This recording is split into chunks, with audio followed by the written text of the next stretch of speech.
Buenos días, soy Margely Ramírez.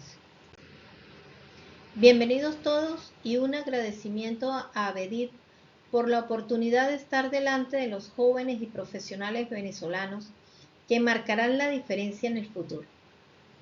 El día de hoy les hablaré sobre los aspectos gastronómicos en el food design, un tema posiblemente en el que pueden tener interés, ya que actualmente es uno de los temas más comentados e interesantes de los que se habla en el mundo. Empecemos por lo que, a mi parecer, son las definiciones básicas más acertadas: cultura gastronómica y food design.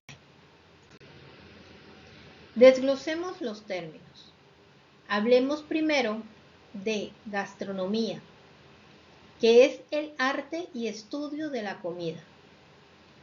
Cultura, el conjunto de conocimientos, creencias, valores, costumbres y tradiciones compartidas por un grupo o sociedad. Quiero hacer hincapié en esto: conocimientos, creencias, valores, costumbres y tradiciones compartidas. Así que cuando unimos estos términos, nos queda un concepto mucho más amplio y complejo: cultura gastronómica, que abarca todos los aspectos relacionados con la alimentación y la forma en que los seres humanos interactúan con los alimentos en su vida diaria. Esta relación puede decirse que va desde el proceso de recolección en la naturaleza, cultivo, cosecha, almacenamiento, transporte, selección, preparación y consumo. Pero también la cultura gastronómica es un reflejo de la identidad, las tradiciones y los valores de una comunidad. Y todo esto tiene un impacto significativo en la forma en que se experimenta y se disfruta la comida. En esta definición se puede apreciar todo de lo que en realidad se está hablando. No es tan simple como se puede creer a primera vista. Continuemos con los siguientes términos. Food es el término inglés que se utiliza para referirse a los alimentos, es decir, cualquier sustancia que se consume para obtener nutrientes y energía para el cuerpo. Design. En inglés se traduce como diseño, en español. En general, se refiere al proceso de planificación, creación y desarrollo de productos, sistemas, entornos o elementos con el propósito de lograr una función específica o cumplir un objetivo determinado. El diseño puede abarcar diferentes campos, como ustedes muy bien lo saben, como lo son el diseño gráfico, el diseño industrial, diseño de interiores y diseño de moda. Al hacer la misma fusión que se hizo anteriormente, nos encontramos con la expresión food design. Abarca todo el proceso creativo y de diseño relacionado con los alimentos, la alimentación y la cultura gastronómica. Así que tenemos que el food design no se limita únicamente a la preparación de platos o a las experiencias cuando comemos, como se ve en la más conocida de sus definiciones y actividades, sino que abarca todo el ciclo de producción y distribución de alimentos, incluyendo el diseño de maquinaria y tecnologías relacionadas con la agricultura y la recolección, con el objetivo de mejorar la calidad, eficiencia y sostenibilidad en la producción de alimentos. Aun cuando se ha tratado de traducir la expresión food design al castellano de diversas formas, A mi parecer, la expresión anglosajona en su misma simplicidad es la que mejor expresa todas las relaciones que pueden llegar a existir entre los distintos tipos de diseño y el extenso camino de los alimentos y las relaciones que tenemos con ellos. Ahora, revisemos un poco los aspectos generales que hay que tomar en cuenta cuando queremos analizar estas interrelaciones entre la cultura gastronómica y el food design. A mi parecer pueden dividirse en 4 aspectos. Aspectos físicos, químicos, biológicos y lo que he llamado el sujeto. Primero hablemos de los aspectos físicos. Veamos algunos como el clima y la topografía. El clima de una región afecta el tipo de cultivos que pueden ser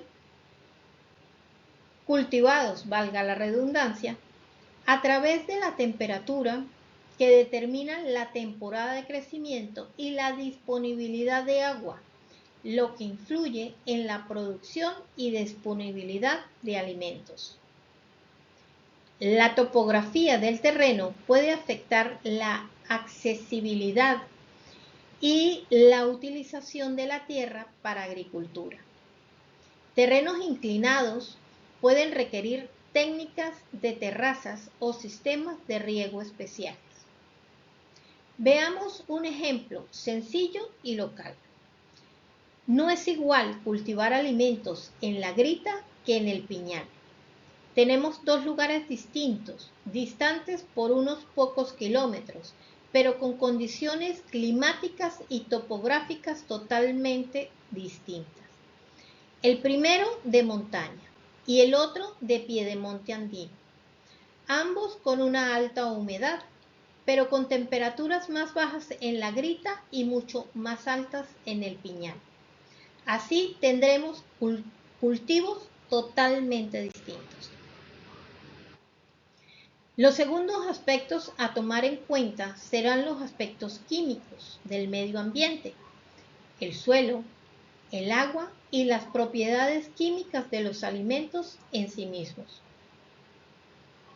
En el suelo habrá que tomar en cuenta su composición química, existencia o ausencia de ciertos minerales, su pH, si son ácidos o alcalinos, su calidad, si son más arcillosos o más arenosos, su contenido de materia orgánica, que equilibra su capacidad de retención de agua.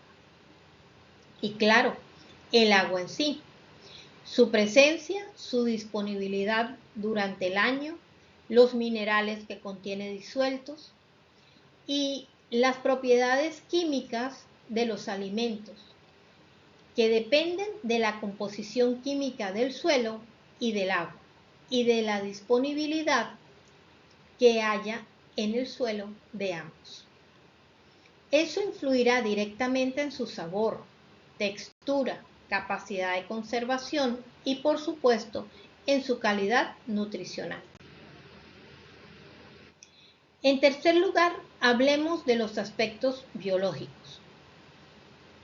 Biodiversidad. De ella dependerán la calidad y tipos de alimentos con que contemos. En ella estarán contenidos la flora, la fauna y los recursos naturales presentes en una región. Así, de la flora dependerán los alimentos como los vegetales, hongos y microorganismos que usaremos para nuestra alimentación. Las diferentes variedades de maíz, los diferentes tipos de hongos que comemos, como levaduras en el pan o en la chicha o el masato. Y la característica acidez de la talbina que se usa en la preparación del pan dulce aliñado, que la proporcionan los microorganismos o bacterias que están en ella.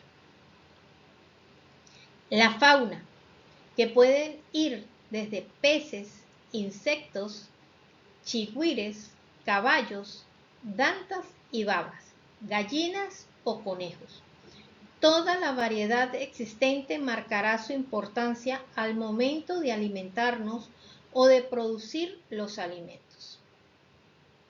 Y por supuesto, los recursos naturales. Así, su riqueza influye también en la diversidad de la gastronomía. Aquí hablemos del cuarto aspecto, el sujeto.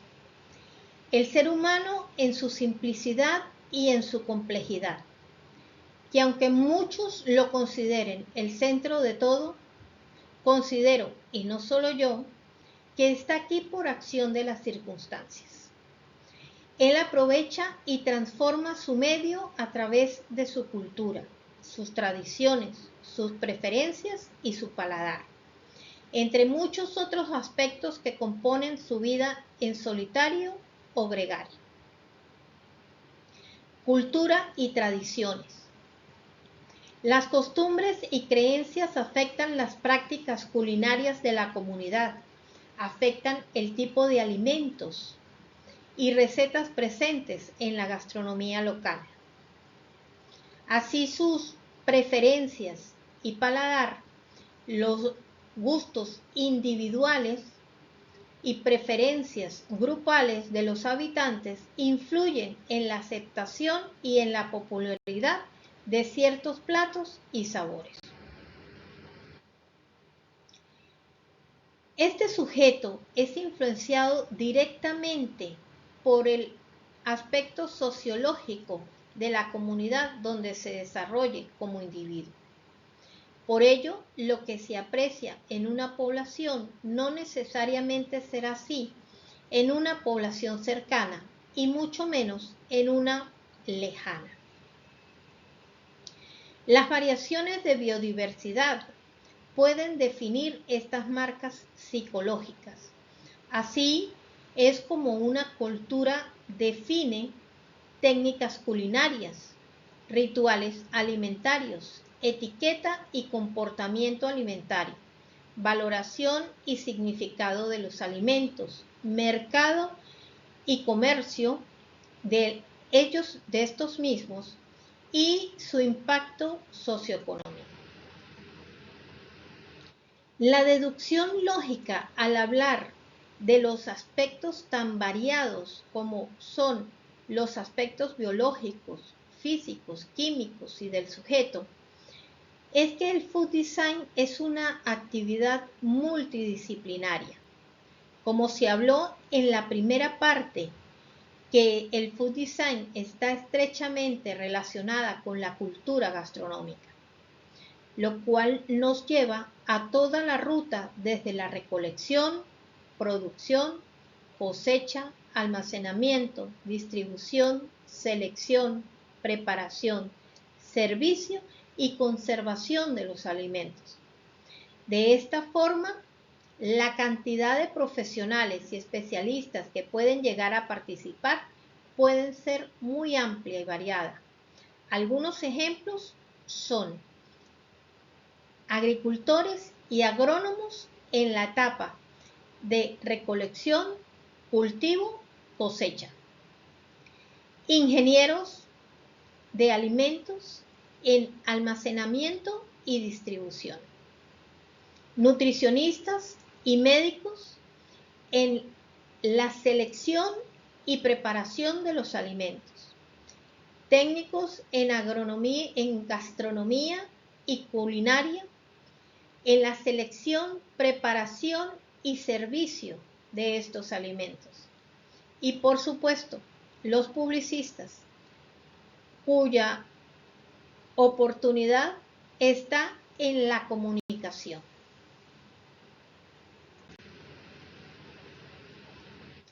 Ante la presencia tan diversa, es necesario, por lo tanto, un lenguaje común.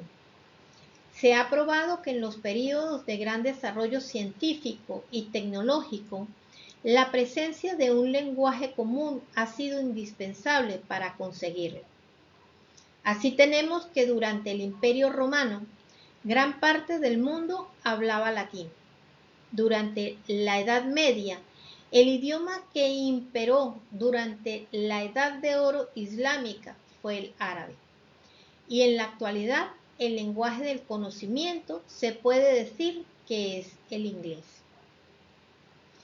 Este proceso de unificación de criterio ante los conceptos y términos de uso puede presentarse como una tarea titánica, tomando en cuenta la cantidad y diversidad de profesionales y especialistas de los que hablamos anteriormente. Pero solo así es como realmente se logrará una comunicación suficientemente efectiva para lograr avances significativos y armónicos en esta área y que nos permitirán desarrollar las etapas del diseño como lo son la investigación, el desarrollo y el logro de innovaciones tan necesarias hoy en día. Así que veamos el proceso de investigación, desarrollo e innovación. Hablemos de investigación. En la etapa de investigación, los diseñadores de alimentos realizan un análisis profundo del mercado, identificando las tendencias, preferencias y necesidades del público objetivo. También estudian la cultura gastronómica local y global, presente y pasada, los ingredientes tradicionales y las técnicas culinarias innovadoras. La investigación también puede incluir el análisis de las propiedades nutricionales y la seguridad alimentaria de los ingredientes. Veamos el desarrollo. En esta fase, los diseñadores de alimentos utilizan la información recopilada en la etapa de investigación para crear nuevos productos, procesos, platos o experiencias gastronómicas. Esto implica el desarrollo de recetas, la selección de ingredientes, la experimentación con técnicas culinarias, la elaboración de prototipos, la experimentación de procesos de cultivo o de conservación o muestras para evaluar su viabilidad y sabor. También se pueden considerar aspectos como la presentación del plato, la combinación de sabores y texturas y la creación de un ambiente que complemente la experiencia culinaria. Pero no puede quedarse solo aquí y siempre hay que ir más allá, desde el origen, recorriendo todo el camino del alimento. Ese es su campo de acción. Hablemos de innovación. Es un componente clave en el food design, ya que busca crear propuestas culinarias únicas y originales que sorprendan y cautiven al público. Esto puede incluir la incorporación de ingredientes inusuales, la aplicación de técnicas de vanguardia, la reinterpretación de platos tradicionales o la creación de conceptos gastronómicos novedosos. Pero la innovación también puede abarcar aspectos estéticos como la presentación visual y la experiencia sensorial del plato. Pero no puede quedarse solo aquí. Se puede encontrar en alguna ocasión con que de alguna manera descubrió el agua tibia. Por ello, desde el inicio en la investigación es importante enfrentarla desde la época y el sitio adecuado. Insisto en que el food design no puede solo quedarse en la reestructuración de recetas, presentaciones estéticamente hermosas y experiencias interesantes. Sería una opción válida, pero lastimosamente simplista, si se cree que es todo el universo que hay. El food design hoy más que nunca es importante. Ahora más que nunca es cuando diseñadores y todos estos profesionales que marcan el camino de los alimentos hasta nuestro estómago son quienes tienen el poder para mejorar o empeorar el mundo. Por lo tanto, es necesario tomar conciencia de lo que sucede en el mundo. El cambio climático, los cambios políticos, los cambios económicos, los cambios sociales, los cambios de valores y, por supuesto, los cambios alimentarios. El mundo cambia, el mundo crece y se hace cada vez más cercano. La guerra, el hambre, la soledad, no importa en qué lugar del mundo se encuentre, es nuestra vecina. Así que insisto, el food design puede ser la fuerza que reestructure la forma en que nosotros, el sujeto de esta cadena, nos relacionamos con los alimentos y con nuestra alimentación. Y quienes trabajen en food design marcarán el futuro de esta sociedad global. Los diseñadores ahora más que nunca tienen el poder, la necesidad y la conciencia para marcar las pautas del futuro. Un futuro más responsable, más ético y más sostenible, que marque la diferencia entre lo que hemos hecho, lo que somos y lo que podemos ser. Con todos nuestros pecados, nuestros aciertos y nuestros sueños.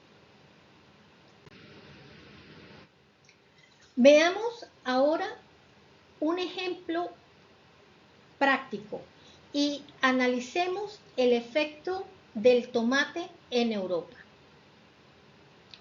Hagamos un poco de historia.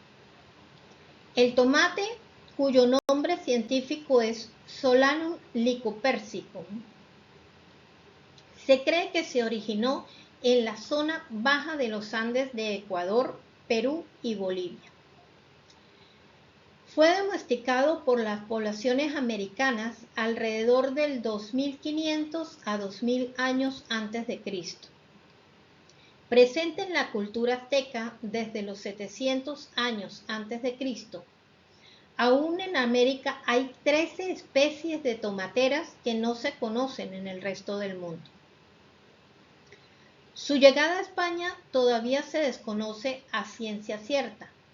Algunos historiadores dicen que fue Bernal Díaz del Castillo, después de ser apresado por los indios en Guatemala en 1538, y otros que fue Hernán Cortés, que lo encontró en los huertos de Moctezuma y los llevó a España en 1521. Lo único conocido es que debió entrar por Sevilla, uno de los centros de comercio internacional, en 1540.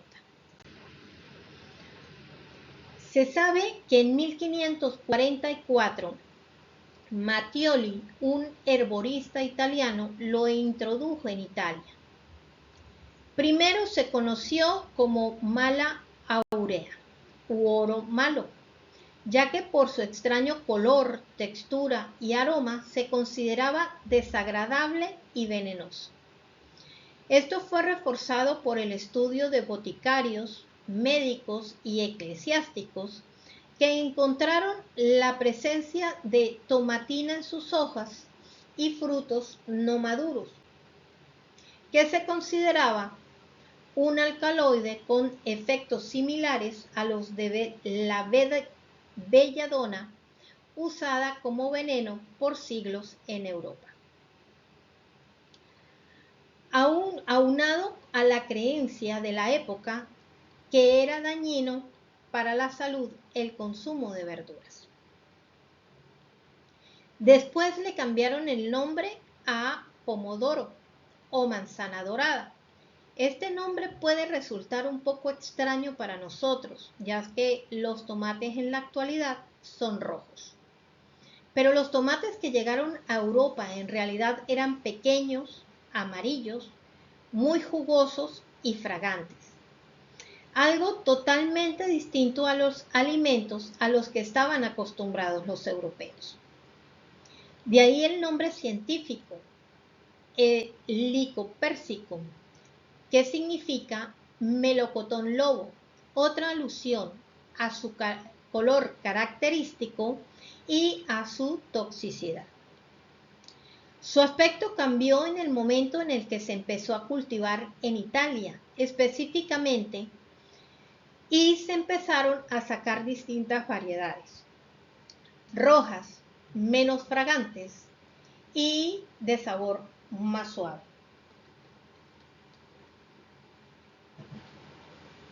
Disculpe. Y de sabor más suave, adaptadas más al paladar local europeo, y lo cual permitió su aceptación y popularización. Hasta llegó a llamarse pomme d'amour o manzana del amor en francés.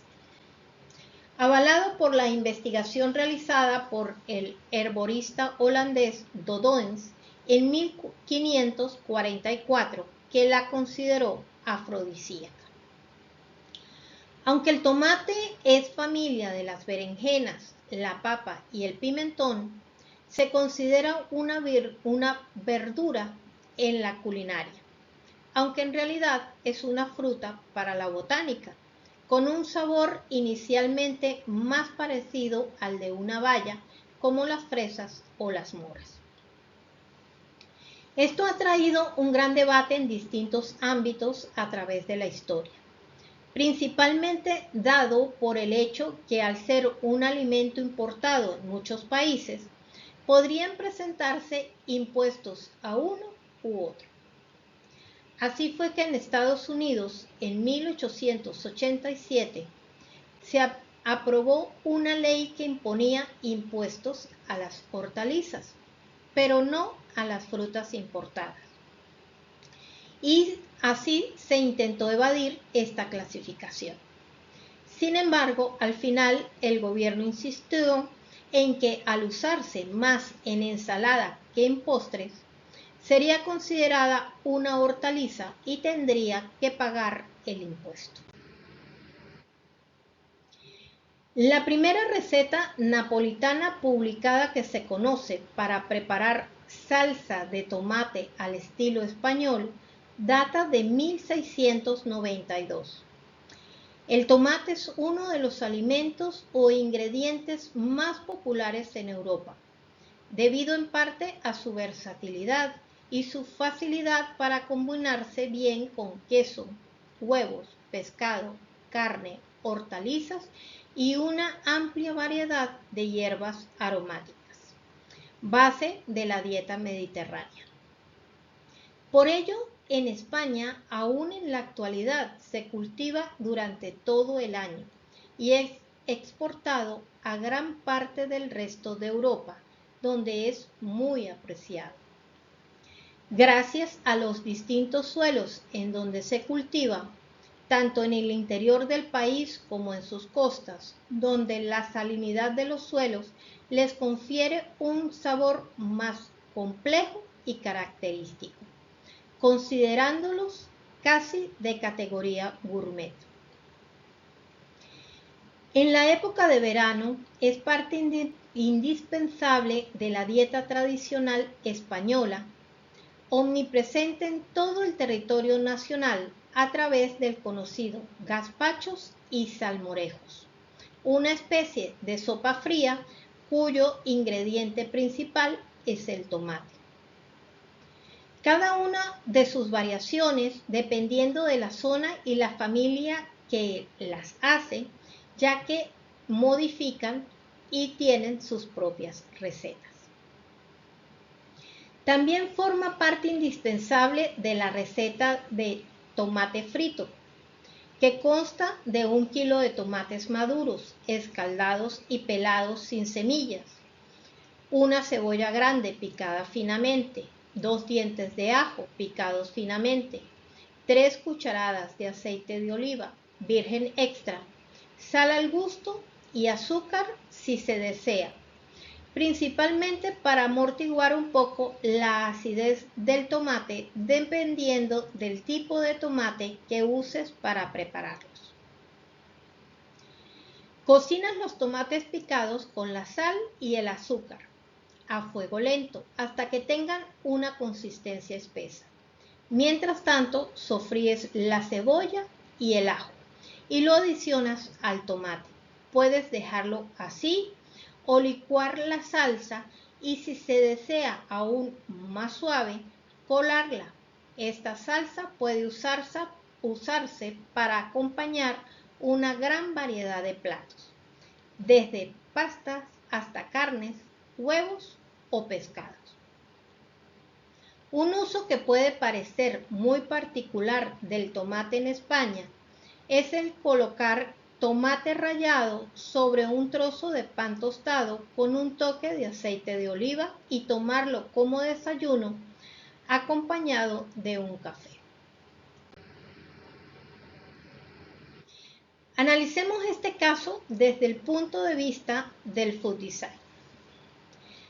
Desde la perspectiva del food design, este caso resalta el papel fundamental que este enfoque ha desempeñado en la adaptación del tomate en Europa y su integración en la gastronomía de diferentes culturas a lo largo de la historia.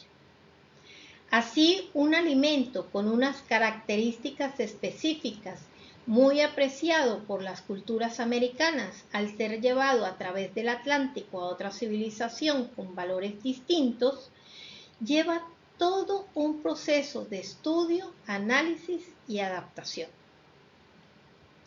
Veamos primero cómo el tomate, apreciado por los aztecas por su tamaño pequeño, color amarillo, suave y blando al tacto cuando está maduro, muy jugoso al morderlo, muy fragante en su aroma y de sabor intenso entre dulce y ligeramente ácido, en otra cultura es considerado extraño y hasta tóxico, pero con el tiempo esta percepción va cambiando. En España es considerado venenoso y queda más como una planta ornamental. En Italia se empieza su cultivo. El food design se manifiesta a través del proceso de cultivo adaptado a los nuevos suelos, climas y características ambientales europeas. El food design también interviene en la selección de las nuevas variedades, que por sus características estéticas y gustativas, lográndose frutos más grandes, cambiando su color de amarillo a rojo, de sabor más suave, menos aromáticos, de textura más firme y menos jugosa, que permitió su aceptación e integración en la gastronomía local y que aún hoy esas son las características más apreciadas comercialmente del tomate. El food design participó en su uso culinario, creándose nuevas recetas como gazpachos y salmorejos adaptados al paladar, gustos y necesidades del español, integrándose junto a otros vegetales en ensaladas, salsas y colándose como acompañante en el más básico de todos los alimentos, el pan, ganándose el título de parte integral de la identidad culinaria española. La historia del tomate en Europa ejemplifica de manera destacada cómo el food design ha estado presente de forma inherente en la evolución de la gastronomía a lo largo del tiempo. Aunque el término food design puede ser relativamente reciente, los procesos de adaptación y transformación de los alimentos han ocurrido de manera natural en la historia de la culinaria. De esa manera, el food design va más allá de la mera estética del servicio o de crear experiencias novedosas. Es un enfoque integral que abarca todos los aspectos del proceso de producción, preparación, presentación y degustación de los alimentos. La historia del tomate en Europa es un claro ejemplo de cómo este enfoque ha estado presente de forma orgánica en la selección y cultivo de variedades. La adaptación a diferentes gustos y preferencias culturales y la integración en las tradiciones culinarias de las sociedades.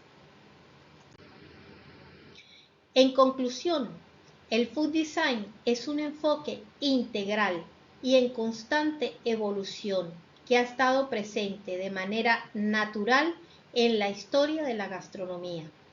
La historia del tomate en Europa ejemplifica cómo este proceso ha ocurrido a lo largo del tiempo, llevando a la integración y enriquecimiento de las culturas culinarias en todo el mundo. Es un recordatorio de que el food design es una herramienta poderosa para entender y adaptar los alimentos a las necesidades y preferencias cambiantes de las diferentes culturas, garantizando una continua evolución en la cultura y una conexión más estrecha entre la comida y la sociedad. Muchísimas gracias, espero que hayan disfrutado de esta charla, de esta conferencia y bueno, espero poder estar con ustedes para poder responder todas sus preguntas, sus dudas y cualquier curiosidad que tengan. Espero que puedan aprovechar esta oportunidad para poder manifestar todas sus inquietudes sobre este tema. Buenos días.